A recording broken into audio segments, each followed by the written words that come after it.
आज की रात हम एक कहानी सुनेंगे जो दिल का बोझ हल्का करेगी और मन को धीरे धीरे नींद की कलियों में ले जाएगी। अब अपनी सांसों को महसूस करो। हर सांस के साथ दिन की थकान बह रही है। अपने ध्यान को बस इस ओम की धीमी ध्वनि पर टिकाओ। महसूस करो तुम धीरे धीरे नींद की गहराई में उतर रहे हो, जहां कोई शोर नहीं, कोई विचार नहीं, बस शांति है।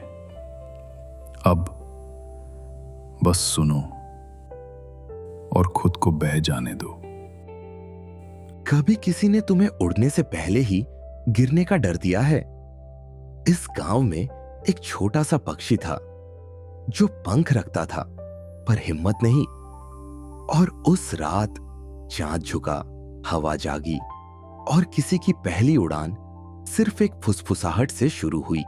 कुछ समय और बीता। गांव वही था, शांत, पहाड़ी, बादलों में लिपटा हुआ।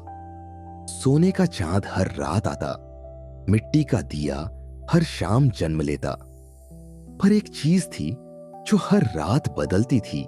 हवा, कभी ठंडी, कभी गर्म, कभी बहुत धीमी और कभी इतनी चुप कि ऐसा लगता जैसे वह खुद भी थोड़ी देर सोना चाहती हो। गांव के पास एक पुराना बरगद का पेड़ था। उस पेड़ पर एक छोटा सा घोंसला था, नाजुक, हल्का, जैसे हवा ने ही बुना हो।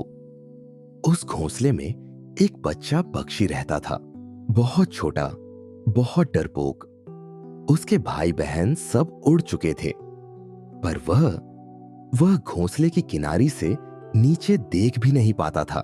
रोज सुबह वह कोशिश करता, थोड़ा पंख फैलाता, थोड़ा फड़फड़ाता, पर फिर डर जाता। मैं गिर जाऊंगा, मैं उड़ नहीं पाऊंगा।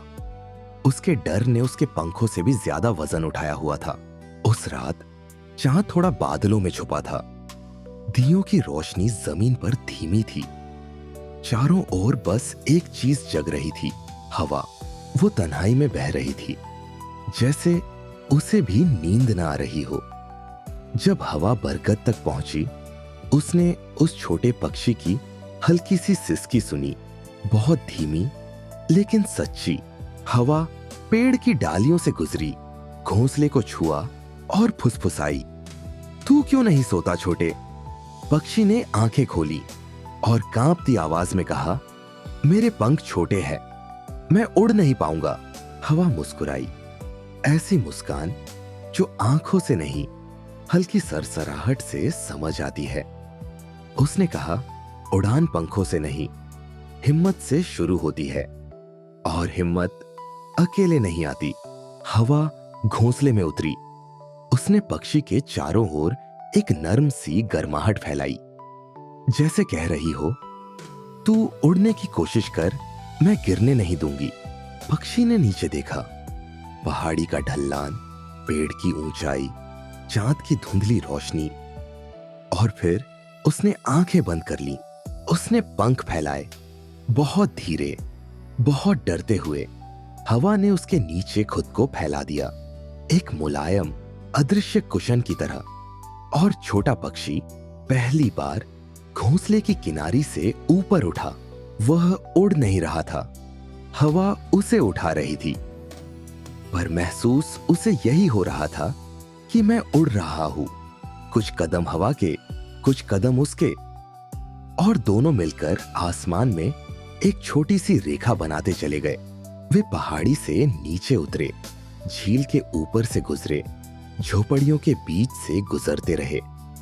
हर तरफ बस एक ही आवाज थी, हवा की हल्की नींद और पक्षी की हल्की धड़कन। आखिरकार हवा बोली, बस अब उतना ही, बाकी तो बाद में सीख जाएगा।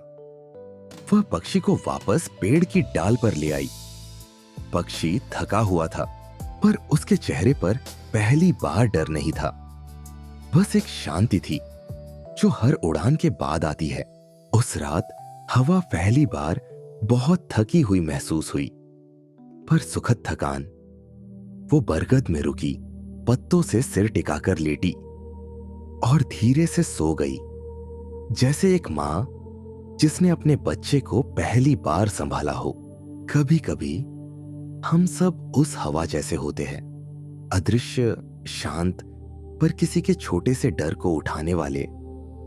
और कभी कभी हम उस छोटे पक्षी जैसे, डरे हुए पर उड़ान के एक छोटे से धक्के की प्रतीक्षा में। जब अगली बार हवा तुम्हारे पास से गुजरे, उसे हल्के से सुनना।